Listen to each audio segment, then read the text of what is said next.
privilèges scandaleux. Aussi, il n'y a pas qu'en Afrique ou dans le Maghreb, en Égypte ou en Tunisie et ailleurs ça et là, que se constituent des fronts de refus. D'autres se construisent peu à peu dans nos démocraties dites libérales, dont la France, il faut bien s'en convaincre.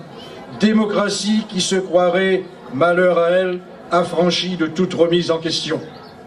Alors, bien entendu, à cette déliquescence au compte-gouttes, la Réunion ne pouvait échapper. Elle qui connaît aujourd'hui une situation socio-économique particulièrement grave. Les camarades qui ont parlé avant moi ont insisté là-dessus. Plus de 140 000 chômeurs, triste record qui touche notamment nos jeunes. Près de 60% de notre population vivent au-dessous du seuil de pauvreté. 30 000 familles sont en attente d'un logement social. Et quant à l'actualité économique, ce n'est pas mieux. Elle qui est marquée chaque jour par les difficultés croissantes que rencontrent les entreprises réunionnaises. Plan de sauvegarde, dépôt de bilan, liquidation, plan de licenciement. Personne n'est épargné, même les PME, même aussi de grands groupes comme Caillé, comme Fou. Ainsi, l'occasion nous est donc donnée, lors de ce scrutin des cantonales, de sanctionner sans ménagement cette politique de l'incompétence. Le choix sera clair. D'un côté, les candidats qui s'opposent au gouvernement, qui s'opposent à Nicolas Sarkozy et qui sont issus de la majorité actuelle du Conseil général. De l'autre côté, les candidats de Didier Robert, les candidats de l'UMP, d'Objectif Réunion, du Nouveau Centre et qui sont dans le camp du gouvernement.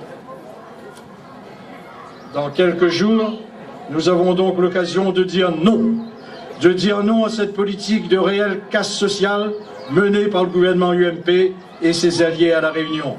Car tous ici, sans exception, nous avons fait et continuons de faire les frais de cette politique catastrophique, chaque foyer réunionnais étant atteint d'une façon ou d'une autre dans sa vie au quotidien. Car nous subissons tous la diminution des remboursements des médicaments. Nous subissons tous l'augmentation de la consultation médicale et du forfait pour les soins à l'hôpital, l'augmentation des mutuelles, la remise en cause des acquis sociaux avec le démantèlement de la retraite à 60 ans, la diminution du nombre des emplois aidés et des financements. Et sur ce dernier point particulièrement, le point des emplois aidés, pour prendre le cas de la possession, en 2001, sous le gouvernement de Lionel Jospin, nous avions droit à la possession à 300 contrats par an pour aider les familles les plus démunies. En début d'année, 10 ans après, le préfet vient nous dire que nous avons droit seulement à 90 contrats.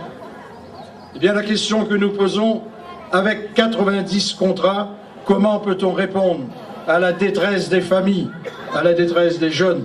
Nous avons donc invité le préfet, qui représente le gouvernement, ne l'oublions pas, de venir lui-même à la possession, faire face aux familles et distribuer ces 90 contrats. Alors, mes chers amis, si vous estimez que toutes ces mesures prises par le gouvernement vous conviennent, si vous estimez que ces mesures sont bonnes pour vos familles, pour vos enfants, et qu'il faut continuer dans ce sens, alors ce n'est pas la peine de continuer à nous écouter ce soir. Parce que si vous êtes satisfait de la situation économique et sociale actuelle, eh bien, autant le savoir, elle va continuer à s'aggraver tant que le pouvoir UMP sera en place. Bien évidemment, je vous sais suffisamment lucide, et c'est bien pour cela que vous avez rejoint notre comité de soutien et répondu à notre invitation. En mars prochain, vous aurez l'occasion par votre vote de dire stop, en battant largement et partout l'UMP et ses alliés. Avant les élections présidentielles et législatives, notre victoire en mars prochain sera la première étape de la reconquête du pouvoir en 2012, qui verra la constitution d'un gouvernement plus proche des préoccupations de la population, moins soucieux de ses propres intérêts et donc plus constitutionnel, plus démocrate et en tout cas plus fraternel. Nous avons posé là un constat. il ne s'agit pas d'être uniquement dans la critique. Il s'agit aussi de prendre nos responsabilités. Il s'agit de faire des propositions. J'évoquais en préambule le travail accompli dans cette ville-canton et la politique qui a été menée.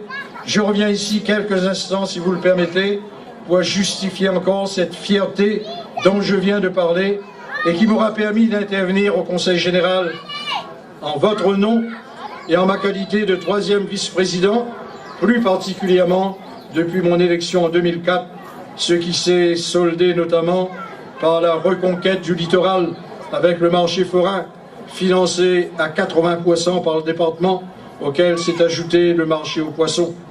Le financement du 2e groupe scolaire de Moulins-Joly, baptisé Éloi Julnon, pour un montant de 6 millions d'euros et dont la première pierre a été posée il y a quelques jours, conjointement par nous-mêmes et par Monsieur le Préfet. La caserne de pompiers, pour près de 5 millions d'euros, construction dont la première pierre a été posée il y a quelques semaines par nous-mêmes et la présidente du Conseil général, Nassima Dindar, construction aujourd'hui en cours qui sera opérationnelle l'année prochaine. La rénovation des écoles Paul Langevin, Roland Jamin, Henri Lapierre, financée à 60%. La construction du gymnase Daniel Narcisse, financé à 30%. Ou encore le chantier d'insertion de l'extension du cimetière du Dodane et l'embellissement du bourg à hauteur de 20%.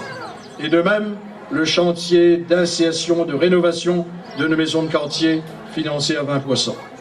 Et puis s'y ajoute l'aire de jeu de Saint-Laurent, l'espace de proximité de Titoulit, l'aménagement du parc Saint-Laurent, le remplacement du radier de Bœuf-Mort, la reconstitution de la piste de la rivière des Galets, la passerelle sur la ravine Balthazar, la voirie du centre-ville, la nouvelle étanchéité à la crèche Calin-Malin et d'autres chantiers d'insertion comme la résurrection du Lazaret de la Grande Chaloupe, l'aménagement de l'espace de loisirs à Altela ou encore le plan Ravine contre le chic et la dengue. Mais sans oublier, à travers le CCAS, le financement par ce même Conseil général du portage de repas à domicile pour personnes âgées, la crèche Raisin Marine au centre-ville, le pôle enfance, soit près de 100 places offertes aux familles, la mise en service d'un relais d'assistante maternelle, la sécurisation de la route départementale vers Dodane, ainsi que la modernisation de la route départementale de Ravin-à-Malheur, le CD41. Au final, la participation du Conseil général au permanent et patient développement de votre ville et de votre canton, tout au long de la dernière mandature 2004-2010, aura permis de mobiliser un investissement global avoisinant les 45 millions d'euros.